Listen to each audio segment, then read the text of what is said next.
Children, welcome to kids story time. ನಾವು ರೂಡಾಗಿ behave ಮಾಡೋದ್ರಿಂದ ನಮ್ಮ ಜೊತೆ ಯಾರೂ ಸಹ ಫ್ರೆಂಡ್ಶಿಪ್ ಮಾಡೋದಿಲ್ಲ ಅನ್ನೋದ್ರ ಕುರಿತು ಸ್ಟೋರಿಯನ್ನು ನೋಡಿಕೊಳ್ಳೋಣ. ಒಂದು ಊರಲ್ಲಿ ಒಂದು ಗೌರ್ಮೆಂಟ್ ಸ್ಕೂಲ್ ಇತ್ತು. ಆ ಗೌರ್ಮೆಂಟ್ ಸ್ಕೂಲ್ಗೆ ಅನೇಕ ಬಡ ಮಕ್ಕಳು ಹೋಗ್ತಾ ಇದ್ರು. ಅದರಲ್ಲಿ ಬೆನ್ನಿ ಅನ್ನೋ ಒಬ್ಬ ಹುಡುಗ ಇದ್ದ. ಈ ಬೆನ್ನಿ ಅವರ ತಂದೆ ಮೆಕ್ಯಾನಿಕ್ ಕೆಲಸವನ್ನ ಮಾಡ್ತಾ ಇದ್ರು. ಕಾರು, ಬೈಕು, ಸೈಕಲ್ಸು ಇದನ್ನೆಲ್ಲ ರಿಪೇರಿ ಮಾಡುವಂಥ ಕೆಲಸವನ್ನ ಮಾಡ್ತಾ ಇದ್ರು. ಬೆನ್ನಿ ಸ್ಕೂಲಲ್ಲಿ ತುಂಬ ನಾಟಿಯಾಗಿದ್ದ, ತುಂಬ ಗಲಾಟೆ ಮಾಡ್ತಾ ಇದ್ದ. ಒಂದು ಕಡೆ ಸೈಲೆಂಟಾಗಿ ಕೂತ್ಕೊಳ್ತಾ ಇರಲಿಲ್ಲ. ಕ್ಲಾಸಲ್ಲೆಲ್ಲ ಎದ್ದೆದ್ದು ಓಡಾಡೋದು, ಟೀಚರ್ ಏನು ಹೇಳಿದ್ರು ಕೇಳಿಸ್ಕೊಳ್ತಾ ಇರಲಿಲ್ಲ. ಪಾಠ ಮಾಡುವಾಗ ಮಕ್ಕಳನ್ನೆಲ್ಲ ಡಿಸ್ಟರ್ಬ್ ಮಾಡೋದು, ಆ ಕಡೆ ಇರೋದನ್ನು ತೆಗ್ದು ಈ ಕಡೆ ಇಡೋದು, ಈ ಕಡೆ ಇರೋದನ್ನು ತೆಗ್ದು ಆ ಕಡೆ ಇರೋದು, ಈ ಥರ ತುಂಬ ನಾಟಿಯಾಗಿದ್ದ. ಅದಕ್ಕೆ ಯಾವ ಮಕ್ಳಿಗೂ ಸಹ ಬೆನ್ನಿನ ಕಂಡ್ರೆ ಇಷ್ಟನೇ ಆಗ್ತಾ ಇರಲಿಲ್ಲ. ಯಾರೂ ಬೆನ್ನಿ ಜೊತೆ ಫ್ರೆಂಡ್ಶಿಪ್ಪೇ ಮಾಡ್ತಾ ಇರಲಿಲ್ಲ. ಟೀಚರ್ ಯಾವಾಗಲೂ ಬೆನ್ನಿಗೆ ಬೈತಾ ಇದ್ರು, ನೀನು ತುಂಬ ನಾಟಿ, ನೀನು ತುಂಬ ರೂಢಾಗಿ ನಡ್ಕೊಳ್ತೀಯಾ ಅಂತ. ಒಂದಿನ ಆ ಸ್ಕೂಲ್ಗೆ ಮಿನಿಸ್ಟರ್ ಬರ್ತಾರೆ ಅಂತ ಗೊತ್ತಾಯಿತು. ಅದರ ಹಿಂದಿನ ದಿನವೇ ಟೀಚರ್ಸು ಮಕ್ಕಳು ಎಲ್ಲ ಸೇರಿಕೊಂಡು ಸ್ಕೂಲೆಲ್ಲ ಕ್ಲೀನ್ ಮಾಡ್ತಾರೆ. ಟೀಚರ್ ಬೆನ್ನಿನ ಕರೆದ್ಬಿಟ್ಟು ವಾರ್ನ್ ಮಾಡ್ತಾರೆ, ಬೆನ್ನಿ, ನಾಳೆ ನಮ್ಮ ಸ್ಕೂಲ್ಗೆ ಮಿನಿಸ್ಟರ್ ಬರ್ತಾ ಇದ್ದಾರೆ. ನೀನು ನಾಳೆ ಸ್ಕೂಲ್ಗೆ ಬರಬೇಡ, ನಾಳೆ ನೀನು ಮನೇಲೇ ಇದ್ಬಿಡು.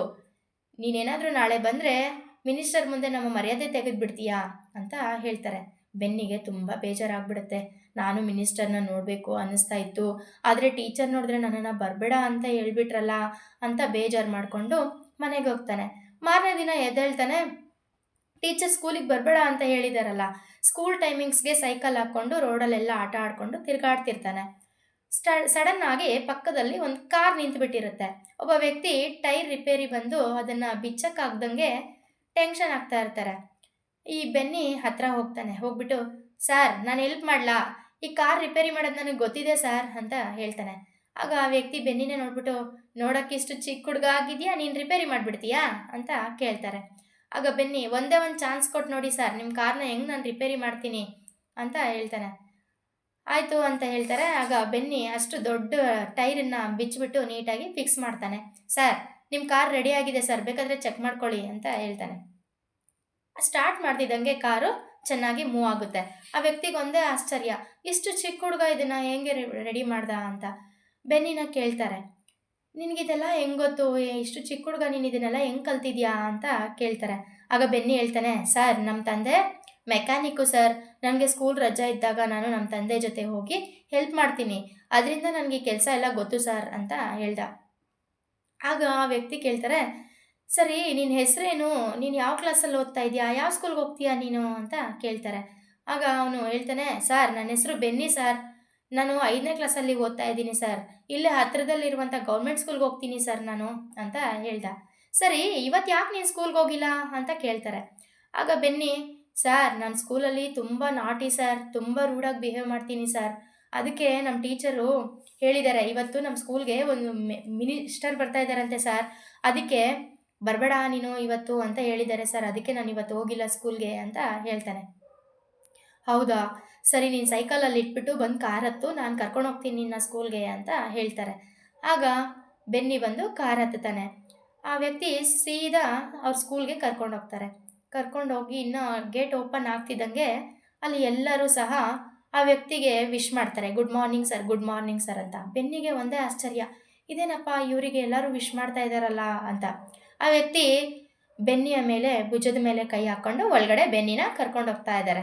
ಎಲ್ಲರೂ ನೋಡಿಬಿಟ್ಟು, ಇದೇನು ಇವ್ನು ನೋಡಿದ್ರೆ ಇಷ್ಟು ನಾಟಿ, ಇಷ್ಟು ರೂಢಾಗಿ ಬಿಹೇವ್ ಮಾಡ್ತಾನೆ, ಟೀಚರ್ ಇವನಿಗೆ ಬರಬೇಡ ಅಂತ ಹೇಳಿದ್ರಲ್ಲ, ಇವ್ನು ನೋಡಿದ್ರೆ ಮಿನಿಸ್ಟರ್ ಜೊತೆನೇ ಬರ್ತಾ ಇದ್ದಾನಲ್ಲ ಅಂತ ಮಕ್ಕಳೆಲ್ಲ ಮಾತಾಡ್ಕೊಳ್ತಾ ಇದ್ದಾರೆ.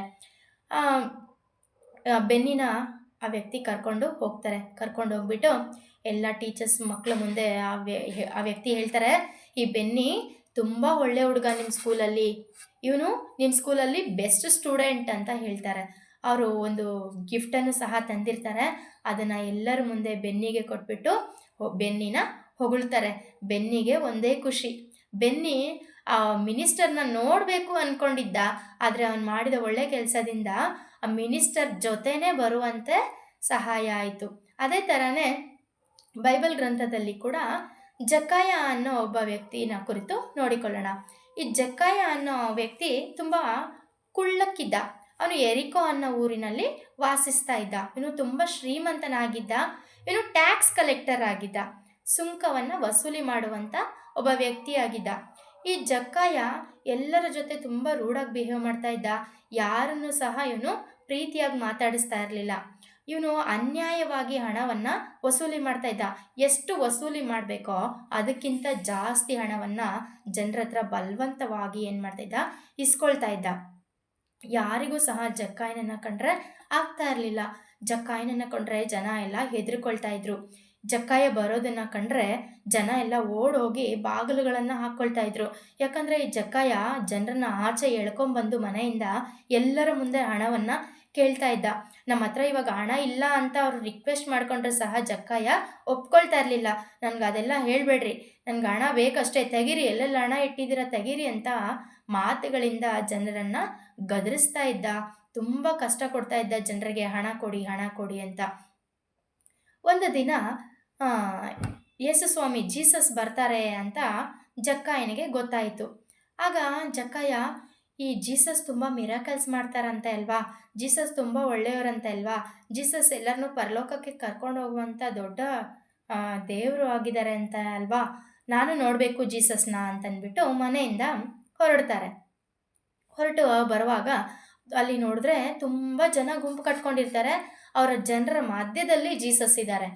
ಈ ಜಕ್ಕಾಯ ಕುಳ್ಳಕ್ಕಿದ್ನಲ್ವಾ, ಸರಿ ಜನರ ಸಂದಿನಲ್ಲಿ ತೂರ್ಕೊಂಡು ಹೋಗ್ಬಿಟ್ಟು ಜೀಸಸ್ನ ನೋಡ್ಕೊಂಡು ಬಂದ್ಬಿಡೋಣ ಅಂತ ಜನರ ಮಧ್ಯದಲ್ಲಿ ತೂರಕ್ಕೆ ಹೋಗ್ತಾನೆ. ಆಗ ಅಲ್ಲಿರುವಂಥ ಎಲ್ಲ ಜನರು ಸಹ ಜಕ್ಕಾಯನನ್ನು ತಳ್ಳಿಬಿಡ್ತಾರೆ. ಹೋಗು, ನಿನಗಿಲ್ಲಿ ನೀನೇನಕ್ಕೆ ಬಂದಿದ್ಯಾ ಇಲ್ಲಿಗೆ, ನಿನಗಿಲ್ಲಿ ಸ್ಥಳ ಇಲ್ಲ, ಹೋಗು, ನಿನ್ನಂಥವ್ರಿಗೆ ಇಲ್ಲಿ ಸ್ಥಳ ಇಲ್ಲ ಅಂತಂದ್ಬಿಟ್ಟು ಹೇಳ್ತಾರೆ. ಯಾಕೆ ಹೇಳಿ, ಜಕ್ಕಾಯನನ್ನು ಕಂಡ್ರೆ ಯಾರಿಗೂ ಆಗೋದಿಲ್ಲ ಅಲ್ವಾ, ಜಕ್ಕಾಯ ಯಾರ ಜೊತೆನೂ ಫ್ರೆಂಡ್ಶಿಪ್ ಮಾಡ್ಕೊಂಡಿರ್ಲಿಲ್ಲ ಅಲ್ವಾ, ಜಕ್ಕಾಯನ ಯಾರ ಜೊತೆನೂ ಸಹ ಪ್ರೀತಿಯಾಗಿ ಮಾತಾಡ್ತಿರ್ಲಿಲ್ವಲ್ಲ, ಅದಕ್ಕೆ ಅಲ್ಲಿರೋರು ಯಾರೂ ಸಹ ಜಕ್ಕಾಯನಿಗೆ ಜಾಗವನ್ನು ಬಿಡಲಿಲ್ಲ. ಆಗ ಜಕ್ಕಾಯ ಏನು ಮಾಡ್ತಾನೆ, ಯೇಸುಸ್ವಾಮಿ ಬರುವಂಥ ಮಾರ್ಗವನ್ನು ನೋಡಿಬಿಟ್ಟು ಒಂದು ಆಲದ ಮರವನ್ನು ಹತ್ತಿಬಿಟ್ಟು ಹೋಗ್ಬಿಟ್ಟು ಮೇಲೆ ಕೂತ್ಕೊಳ್ತಾನೆ. ಜೀಸಸ್ನ ನೋಡಬೇಕು ಅಂತಂದ್ಬಿಟ್ಟು ಮೇಲೆ ಕೂತ್ಕೊಂಡ್ಬಿಟ್ಟು ಜೀಸಸ್ನ ನೋಡ್ತಾ ಇದ್ದಾನೆ. ಜೀಸಸ್ಸು ಎಲ್ಲರ ಜೊತೆ ಪ್ರೀತಿಯಾಗಿ ಮಾತಾಡ್ತಾ ಇರೋದನ್ನು ನೋಡ್ಬಿಟ್ಟು, ಎಷ್ಟು ಪ್ರೀತಿಯಾಗಿ ಮಾತಾಡ್ತಾ ಇದ್ದಾರಲ್ವ ಈ ಜೀಸಸ್ಸು, ಜನರ ಜೊತೆ ಎಲ್ಲ ಎಷ್ಟು ಸುಂದರವಾಗಿದ್ದಾರಲ್ಲ ಇವರು, ಎಷ್ಟು ಚೆನ್ನಾಗಿ ಮಾತಾಡಿಸ್ತಾ ಇದ್ದಾರಲ್ವ ಎಲ್ಲರ ಜೊತೆ ಅಂತಂದ್ಬಿಟ್ಟು ಜೀಸಸ್ನೇ ನೋಡ್ತಾ ಇರ್ತಾರೆ.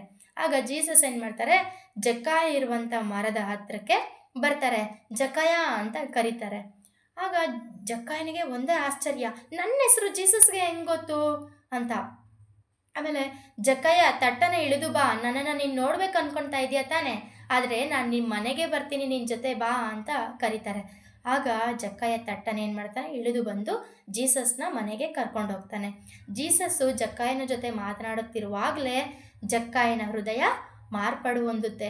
ಅವನೆಲ್ಲ ಕಠಿಣವಾದ ಹೃದಯ ಮಾರ್ಪಟ್ಟು ಅವನು ಮೃದುವಾಗಿ ಮಾರ್ಪಡ್ತಾನೆ. ಎಲ್ಲರನ್ನು ಪ್ರೀತಿಸುವಂಥ ಹೃದಯ ಅವನಲ್ಲಿ ಬಂದ್ಬಿಡುತ್ತೆ. ಆಗ ಜಕ್ಕಾಯ ಹೇಳ್ತಾನೆ ಜೀಸಸ್ ಹತ್ರ, ಜೀಸಸ್, ನನ್ನ ಕ್ಷಮಿಸಿ ಜೀಸಸ್, ನಾನು ಎಲ್ಲರಿಗೂ ತುಂಬ ತೊಂದರೆ ಕೊಟ್ಟಿದ್ದೀನಿ, ಬಲವಂತವಾಗಿ ಅವ್ರ ಹತ್ರ ಹಣವನ್ನು ವಸೂಲಿ ಮಾಡಿದ್ದೀನಿ, ಎಷ್ಟು ಹಣವನ್ನು ಇಸ್ಕೋಬೇಕೋ ಅದಕ್ಕಿಂತ ಹೆಚ್ಚಾದ ಹಣವನ್ನು ಅನ್ಯಾಯವಾಗಿ ಇಸ್ಕೊಂಡಿದ್ದೀನಿ. ಇನ್ಮೇಲೆ ನಾನು ಆ ರೀತಿಯಾಗಿ ಮಾಡೋದಿಲ್ಲ. ನಾನೇನೆಲ್ಲ ಹಣವನ್ನು ಅನ್ಯಾಯವಾಗಿ ಇಸ್ಕೊಂಡಿದ್ದೀನೋ ಅದರ 4ರಷ್ಟು ನಾನು ಜನರಿಗೆ ವಾಪಸ್ ಕೊಟ್ಬಿಡ್ತೀನಿ. ನನ್ನಲ್ಲಿರುವಂಥ ಆಸ್ತಿಯಲ್ಲಿ ಅರ್ಧವನ್ನು ಬಡವರಿಗೆ ನಾನು ಕೊಡ್ತೀನಿ ಅಂತ ಹೇಳ್ತಾರೆ.